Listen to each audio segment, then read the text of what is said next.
जी अस्सलाम वालेकुम तमाम दोस्त, उम्मीद है सब खैरियत से होंगे और प्रॉफिट में ट्रेड कर रहे होंगे। गोल्ड की फोरकास्ट करेंगे मंडे के लिए और आज तारीख है 29 जो कि तक ये है भाई सैटरडे का दिन और 30 होगा जो कि मंथली एंडिंग होगी, एतवार का दिन है। नए मंथ जो नया महीना होगा उस दिन की जो तारीख होगी वो होगी 1 तारीख और हम एनालिसिस करेंगे 1 तारीख के प्राइस एक्शन और एसएमसी को देख के हमने करने हैं एनालिसिस, ठीक है ना। काफी लोग प्राइस सेक्शन के साथ डिमांड सप्लाई को साथ शामिल करते हैं, काफी लोग एसएमसी के साथ वॉल्यूम को शामिल करते हैं। तो इसी तरह मैंने प्राइस सेक्शन को एसएमसी के साथ मर्ज किया और अपना एक ट्रेडिंग सेटअप बनाया हुआ है और अपना एनालिसिस करता हूं। आप लोगों को प्राइस सेक्शन के मुताबिक और एसएमसी के मुताबिक मैं एनालिसिस प्रोवाइड करता हूं। अगर आप किसी दो मेथड को कंबाइन कर लो, अच्छी एंट्री फाइंड करो, जब दोनों मेथड बाय करें या सेल करें तब एंट्री लो तो कुछ ज्यादा एक्यूरेसी आ जाती है। मिसाल के तौर पर आप लोग एक इंडिकेटर यूज करते हो, कभी वो इंडिकेटर सेल दिखाता है कभी बाय दिखाता है, आप पैनिक हो जाते हो। आप लोग क्या करते हो, 2-3 इंडिकेटर शामिल कर लेते हो जिसमें मूविंग एवरेज आ जाता है या मैकडी आ जाता है कि मैकडी और मूविंग एवरेज दोनों सेल में होंगे तो मैं सेल लूंगा, अदरवाइज मैं सेल नहीं लूंगा। इसी तरह से प्राइस एक्शन और एसएमसी को भी हम मर्ज कर सकते हैं, कंबाइन कर सकते हैं, जिसमें दोनों मेथड अगर ये बाय कहेंगे तो बाय करेंगे, सेल कहेंगे तो हम सेल करेंगे, ठीक है ना। अब मैं सिंपल मिसाल आपको ये दे रहा हूँ, ये मेरा ट्रेडिंग सिस्टम है इंडिकेटर्स का और मैं इन्हीं पे ज्यादातर काम करता हूँ। ये ही मेरी प्राइस एक्शन है। प्राइस एक्शन से मुराद क्या है कि भाई आप प्राइस को रीड कर सको और उस पर कुछ एक्शन ले सको, उसे कहते हैं प्राइस एक्शन, ठीक है। और ये इंडिकेटर है, इसमें जब ये टीडीआई इंडिकेटर है ये मुझे इस जगह पे सेलिंग बता रहा है तो यहाँ पे मुझे क्रॉस ओवर चाहिए मूविंग एवरेज का, तो क्रॉस ओवर मुझे यहाँ पे मिला, ऊपर नहीं मिला। ये जो ब्रेक दी इस कैंडल ने तब जाके एक क्रॉस ओवर हुआ। फिर मैं अगर यहां से एंट्री भी लूं तो मेरा ये रिस्क बड़ा हो जाता है, तो मैं यहां से एंट्री नहीं लूंगा।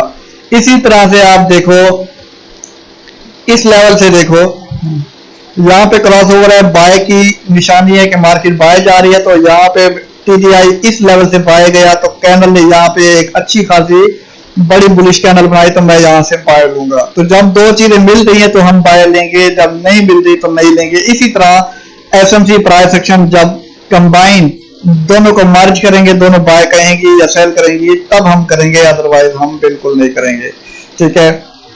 अब देखिए मैं सबसे पहले आपको एनालाइज करके देता हूं प्राइस एक्शन के थ्रू, ठीक है, और इजी है, समझना है बस हमने।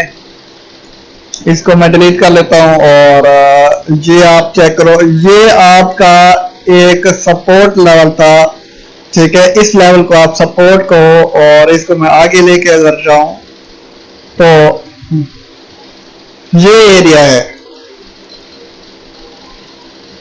अब वेट करो, ये एरिया कहां से लेके कहां तक है मैं आपको ये भी मार्क करा देता हूं। ये एरिया चेक करो, ये 2316 से लेके एरिया है भाई 2319 का एरिया। इस एरिया का वेट करो, इस एरिया से अगर रिजेक्शन दे तो हम बाय लेंगे, अदरवाइज ब्रेक दे तो सेल लेंगे। लेकिन H1 के मुताबिक ये कंप्लीट एक प्राइस एक्शन का पैटर्न बन रहा है। वो कौन सा पैटर्न बन रहा है वो मैं आपको दिखाता हूं। आप इसे काउंट करो हेड, उसके बाद आप ये शोल्डर काउंट करो, रिवर्स हेड एंड शोल्डर आपने एक पैटर्न पढ़ा होगा। तो अगर ये इस लेवल पे बनाए या इस लेवल पे बनाए जो कि मैंने ये सपोर्ट लगाई हुई है, इसको मैं रिमूव कर लेता हूं जो कि तकरीबन 2305 या 2308 के लेवल पे है, लेकिन इस तक ना पहुंच सके तो फिर ये क्या बन जाएगा हमारे पास, रिवर्स हेड एंड शोल्डर। अगर मैं फिबो टूल लगाऊं तो फिबो आपको लगाना चाहिए, ये आपको बताएगा, ठीक है ना, एक अच्छी रिजेक्शन देगा। अब हम इसके थ्रू रिजेक्शन मालूम कर सकते हैं, ठीक है। और ये देखें 50-60 के नीचे जो रून है, ये 50-60 ये मतलब गोल्डन रून है। उसके बाद है 78.6 जो कि मेजर रून यही होता है बाय करने का, रिवर्स, ठीक है। अगर मार्केट आई भी सही डाउन की तरफ, क्योंकि ये जो सैंपल है ये पीक लॉक हो चुकी है, जो मेरा मेथड है ये बाय उस वक्त जाएगा जब मार्केट इस एरिया से रिजेक्शन देगी। रिजेक्शन ना भी पीक लॉक हो चुकी है, इसका मतलब ये है कि भाई मार्केट को डाउन आना है अभी। तो डाउन आया भी सही तो आप वेट करो या छोटे से स्टॉप लॉस के साथ एंट्री लो सेल की, और मार्केट आएगी इस लेवल पे जो कि तकरीबन 78.6 का एरिया है। अब सेल लें तो ले कहां से? अगर इस एरिया से सेल लें तो ऊपर स्टॉप लॉस बहुत बड़ा बनता है, जैसा कि तकरीबन मैं आपको ये जूम करके दिखा देता हूं। इस एरिया से 28 से सेल ले तो स्टॉप लॉस 40 बन जाता है। तो इसलिए लोग प्राइस एक्शन को कहते हैं कि यार बहुत खराब है, प्राइस एक्शन जो है इसके एसएल बड़े होते हैं। एसएल रखना मैं आपको बता दूं प्राइस एक्शन का काम नहीं है, एसएल रखना आपका काम है। प्राइस एक्शन आपके ऊपर जबरदस्ती नहीं करता कि भाई आप जो है एसएल छोटा रखो, ठीक है। तो अब देखो मैं आपको बताता हूं जिसको डिमांड सप्लाई आता है, जो मार्केट ने ऊपर मारा, यानी कि कह सकते हैं कि मार्केट में रैली दी, डिमांड सप्लाई का कॉन्सेप्ट यूज करते हैं। रैली ये आपकी बेस बनी, उसके बाद मार्केट ने ड्रॉप दिया, ये क्या होगी? रैली बेस ड्रॉप आपके पास सप्लाई जोन है। अब जब मैं इसे मजीद M5 में लेके जाता हूं तो यही रैली बेस ड्रॉप मुझे सप्लाई जोन छोटा मिलेगा, यानी कि मैंने इसे क्या कर लिया, मैंने इसे रिफाइन कर लिया इस रैली बेस ड्रॉप सिस्टम को, जो कि तकरीबन इतना बना है, ठीक है। अब हम वेट करेंगे इसी एरिया का। अब ये एरिया क्या बन रहा है? ये एरिया भाई हमारे पास बन रहा है, ये भाई 36 से लेके या 37 से लेके तकरीबन 39 का एरिया, 30 पिप का ये एरिया है। इसी एरिया से जैसे ही हमें कोई एविडेंस मिला तो हम क्या करेंगे, इस जगह से सेल की बजाय हम इस जगह से सेल लेंगे। अब प्राइस एक्शन के साथ आपने अगर डिमांड सप्लाई को शामिल कर लिया, आपको एसएमसी करने की जरूरत बिल्कुल नहीं पड़ेगी, ठीक है। एसएमसी क्या है? वही डिमांड सप्लाई है, लेकिन कुछ कॉन्सेप्ट और शामिल हो जाते हैं जिसमें आपको मार्केट की डायरेक्शन क्लियर हो जाती है, ठीक है ना, वो होता है एसएमसी। और फिर भी जो प्राइस एक्शन कर रहा है, मेरा उसको मशवरा है कि वो सप्लाई डिमांड जरूर शामिल करे ताकि उसकी ट्रेडिंग में कुछ बेहतरी आए, ठीक है। H4 में अगर मैं आपको ले चलूं तो हम इस एरिया से सेल ले सकते हैं, अभी भी ये वैलिड है, ठीक है ना। हम बाय नहीं ले सकते फिलहाल के लिए, जो कि ये प्राइस एक्शन कहता है। अब ये जो सेल आएगा ये डाउन ट्रेंड नहीं है, ठीक है, मैं आपको बताता चलूं, ये सेल डाउन ट्रेंड फिलहाल नहीं है। ये जो है ये अपने रिट्रेसमेंट करने आ सकता है, जो कि मैंने आपको पहले बताया कि ये एक रिवर्स हेड एंड शोल्डर बना सकता है, जो कि यहाँ पे 178 पे इसका शोल्डर बन सकता है, 78 या फिर 61 का एरिया जो फिबो का है, जो कि गोल्डन जोन है हमारा, इन लेवल्स के ऊपर ये अपना एक शोल्डर बना सकता है। तो अगर आपने सेलिंग करनी भी है तो आप इस एरिया से सेल करो ताकि 40 या 41 आपका स्टॉप लॉस हो, छोटा स्टॉप लॉस हो, 20 से 30 पिप, बड़े से बड़ा 40 पिप का आपका स्टॉप लॉस हो गोल्ड पे, ज्यादा स्टॉप लॉस बड़ा ना हो, ठीक है। ये तो हमें कहती है प्राइस एक्शन, लेकिन प्राइस एक्शन बाय भी कहती है। बाय इस वक्त के हम इसी 78 से बाय कर सकते हैं, ठीक है ना। मार्केट जहां से डाउन आएगी तो हम इसी जगह से बाय ले सकते हैं अपनी, और आपको मार्केट ऊपर जाती दिखाई देगी कुछ इस तरह से, ये चेक करें। और जो ऊपर जाएगी उसका लेवल यही होगा जो कि ऊपर ये आपके पास एक किस्म की एक अलग सी सप्लाई ठहरी है। ये क्यों ठहरी है? क्योंकि पीछे इम्बैलेंस है इस जगह पे, ये चेक करो, ये इम्बैलेंस है, ये भी इम्बैलेंस है। अब प्राइस जो है ये इम्बैलेंस को फिल कर सकती है, बाजू का फिल नहीं करती, फिल करती हुई। आप देखो मार्केट की दो बड़ी कैंडल बनी, इम्बैलेंस थी, ठीक है ना, हाई मोमेंटम था, मार्केट ने मिटिगेट करके यानी कि पुल बैक देके ऐसे छोटी छोटी कैंडल बना के इस इम्बैलेंस को मार्केट ने फिल किया है, ठीक है ना। और इसी तरह मार्केट इन इम्बैलेंस को फिल कर सकती है एक reverse head and shoulder pattern बना के। ये था हमारे पास प्राइस एक्शन। अब चलते हैं एसएमसी की तरफ। एसएमसी में देखिए मैं H4 का चार्ट ओपन करता हूं। H4 में देखिए वही सेम पैटर्न है।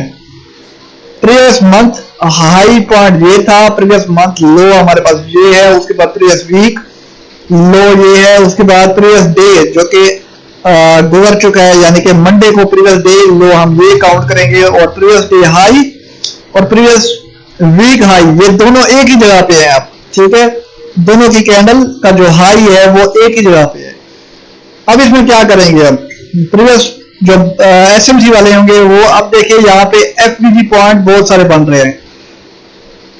एक एफवीजी एसएमसी का ये बन रहा है, ठीक है, जो कि तकरीबन 2300 से लेकर 2307 का एरिया है। मैं इसको एफवीजी का एरिया जूम दे देता हूं। और एक एफवीजी जो है ये कंप्लीट कैंडल पे है। आप देखो यहाँ पे ये एरिया और ये एरिया, ये कंप्लीट एफवीजी है, जो कि तकरीबन 2308 से 2319 का लेवल है, जो कि ये बहुत बड़ा है। तो मैं इसको रिस्पेक्ट नहीं दूंगा, मैं सिर्फ काउंट करूंगा इसी एफवीजी को, ठीक है।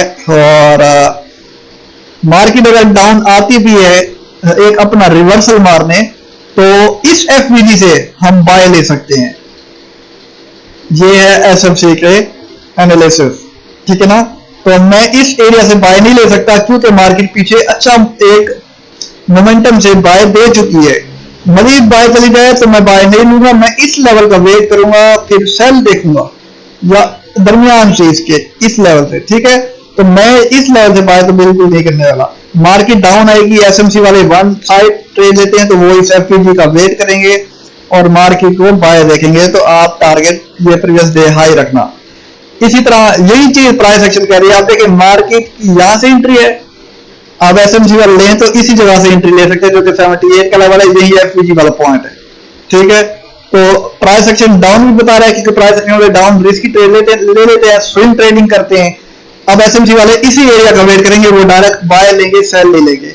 अब आपके ऊपर है, आप अगर यहां से सेल लेना चाहो तो छोटा सा स्टॉप लॉस, जो कि मैंने आपको बताया 37 to 39 एंट्री पॉइंट है, 40 या 41 आपका एसएल होना चाहिए, और फिर आप सेल कर सकते हो, ठीक है ना।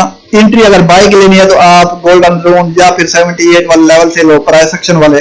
और अगर आप बाय की तरफ लेने का एसएमसी वाले हो तो आप इस एफवीजी का वेट करो, ठीक है ना। तो दोनों तरीके से मैंने आपको एनालिसिस बता दिए, दोनों सेम ही कह रहे हैं। समझिए कि वो बाय कह रहा था ये सेल, अगर प्राइस एक्शन वाले सेल कह रहे हैं तो यहाँ से मुझे भी सेल ही समझ आ रही है एसएमसी के मुताबिक, लेकिन ये रिवर्सल ट्रेड होगी। एसएमसी वाले क्या करते हैं, वो अपने ट्रेंड के मुताबिक ट्रेड लेते हैं, ट्रेंड से हट के ट्रेड नहीं लेते। अभी जो मूव चल रहा है वो चल रहा है बाय का मूव, इसलिए जो एसएमसी वाले हैं वो बाय का सोचेंगे कि भाई मैं बजाय सेल के मैं इस एफवीजी से बाय लूंगा, ठीक है। और एफवीजी बनता है भाई 2307, आप तकरीबन 2370 पे स्टॉप लॉस बनेगा, क्योंकि बड़ा टाइम फ्रेम है H4 का। अगर मैं इसे F1 में लेके चलूं मे भी हमारी एंट्री को शार्ट हो जाए। आप ये चेक करो, ये एफवीजी बन रहा है H1 के मुताबिक, ठीक है। और मजीद मैं अगर इसको छोटे टाइम फ्रेम में लेके चलूं M15 में, इसमें देखते हैं कि एफवीजी है हमारा कहीं पे या नहीं।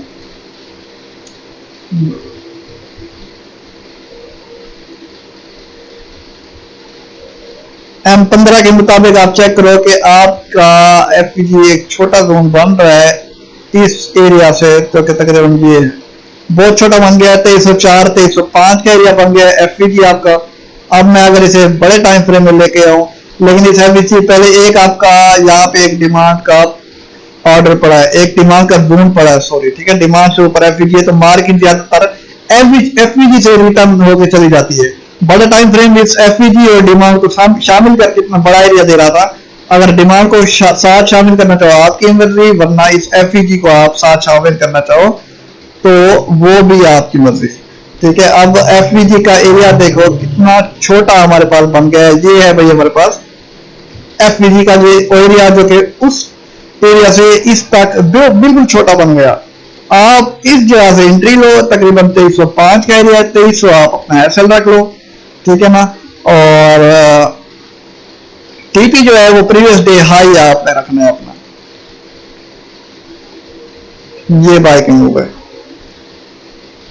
अब अगर ये प्रीवियस वीक लो जो कि तकरीबन 2393 के ऊपर है, 2293 सॉरी, ये ब्रेक होता है तो फिर मार्केट सीधा प्रीवियस मंथ लो के ऊपर आएगी, जो कि तकरीबन 2286 का एरिया है। हर लो के पीछे मार्केट लो छोड़ती आ रही है, ठीक है। ये एसएमसी के मुताबिक चार्ट और ये प्राइस सेक्शन के मुताबिक। अब प्राइस सेक्शन वालों के ऊपर है कि वो ये सेल भी लेना चाहते हैं या फिर बाय का वेट करते हैं। दोनों तरफ ये डायरेक्शन बनी हुई है। प्राइस एक्शन की H1 में लेके चलूं तो यहाँ पे एक डाइवर्जेंस थी जो कि मार्केट ने ड्रॉप दे दिया। ये डाइवर्जेंस आप चेक कर सकते हो। अब जैसे ही ड्रॉप दिया मार्केट वापस रिट्रेस कर सकती है और यहाँ से चांसेस हैं कि सेल मिले हमें, रिवर्सल ट्रेड। ठीक हो गया। रिवर्सल जो है सेल में भी आपका स्टॉप लॉस 30-40 फीट बन रहा है तो कोई बड़ा स्टॉप लॉस नहीं है। अगर स्टॉप लॉस हिट होता है तो आपने बाय नहीं लेना, आप वेट करोगे। वेट किस लेवल का करोगे? वेट इस लेवल का करोगे। 60 का लेवल है तो हम 60 to 65 का लेवल हम इस एरिया का वेट करेंगे क्योंकि पीछे इम्बैलेंस है तो फिर हमें एक अच्छी ट्रेड मिल सकती है। ठीक हो गया। अभी के लिए मुझे इजाजत दें। बाकी एनालिसिस आपको कैसे लगे ये आपने मुझे बताना है। मैं भी मेरे एनालिसिस गलत हूँ लेकिन जितना मेरे पास नॉलेज है उतना मैं आप तक पहुंचा रहा हूँ। और अगर आप मेंटोरशिप लेना चाहते हो तो नंबर स्क्रीन के ऊपर आपको शो हो रहा है। ठीक है। आपके पास तकरीबन काफी अमाउंट है लेकिन आप खुद के ऊपर खर्च नहीं करना चाह रहे। एक बंदा था मेरा स्टूडेंट है, आप भी है, और वो प्रॉफिट में अल्हम्दुलिल्लाह। ठीक है।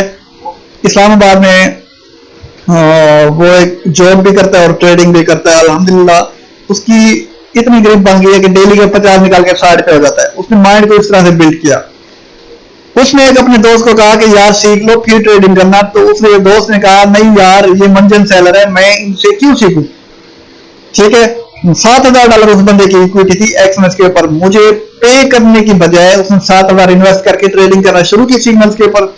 15 दिन के अंदर $7,000 उड़ गया। अगर उस $7,000 में से $500 भी खुद के ऊपर इन्वेस्ट करता, बेशक मुझसे ना सीखता किसी और से सीख लेता, तो उस 7,000 का वो तकरीबन मंथली $500, $700, $1,000 प्रॉफिट बना रहा होता। ठीक है।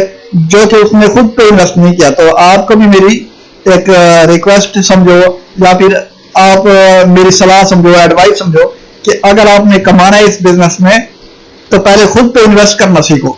फ्रीलांसिंग करते हैं फ्रीलांसर तो पहले वो खुद पे इन्वेस्ट करते हैं। वो पहले फेक रिव्यूज परचेज करते हैं ताकि उन रिव्यूज को देख के बाकी जो बायर्स है वो उनको ऑर्डर दे सके। इसी तरह आपको भी खुद पे इन्वेस्ट करना होगा, आपको सीखना होगा। आप कब तक ये फोरकास्ट देखते रहोगे, कब तक लोगों के सिग्नल ज्वाइन करोगे, कब तक आप लोगों के ग्रुप्स ज्वाइन करोगे, मसला आपके ऊपर है। ठीक है। तो या तो आप सीख लो या ऐसे ही आप सिग्नल या मुख्य ग्रुप्स के ऊपर डिपेंड रह जाओ। तो ये आपके ऊपर है। बाकी कोई जबरदस्ती नहीं है। बाकी किस तरह की फोरकास्ट लगी आपको ये मुझे आपने बताना है। मैं कोशिश करता हूं कि भाई फोरकास्ट देने के बजाय मैं आपको ये चीजें सिखाऊं और वही चीज सिखाता रहता हूं। वरना मैं आपको सिंपल ये कहता है भाई ये मैंने चार्ट बनाया हुआ है, ये यहाँ पे मार्केट आएगी, मार्केट फिर बाहर जाएगी। लेकिन मैं ऐसा नहीं कहता, एक एक चीज आपको बना के दिखाता हूँ। ठीक है। और ये भी, और आप देखो अगर आपने प्रूफ लेना है कि भाई मैं प्रॉफिट में हूं या नहीं, ये भाई मैं आपको सर्टिफिकेट दिखाऊं। सर्टिफिकेट शायद मैंने वो रिमूव कर दिए। पहले बैकग्राउंड जो लगा होता था वो मेरी सर्टिफिकेट थी जिसमें मेरे विड्रॉस की सर्टिफिकेट लगी होती थी। ठीक हो गया। तो बाकी इंशाल्लाह मुलाकात होती रहेगी। और वीडियो अगर अच्छी लगी हो, फोरकास्ट अच्छी लगी हो तो आपने मेरे चैनल को फॉलो करना है, सब्सक्राइब करना है, बेल आइकन पे लाजमी क्लिक करना ताकि आने वाली हर वीडियो आप तक पहुंच सके। ठीक है ना। बाद आप लोग सब्सक्राइब तो कर देते हो, बेल आइकन पे क्लिक नहीं करते जिसकी वजह से आपको वीडियो नहीं मिलती जब तक लिंक मैं शेयर न करूं ग्रुप्स में। तो अभी के लिए इजाजत दें। इंशाल्लाह नेक्स्ट मुलाकात हम नेक्स्ट फोरकास्ट में करेंगे।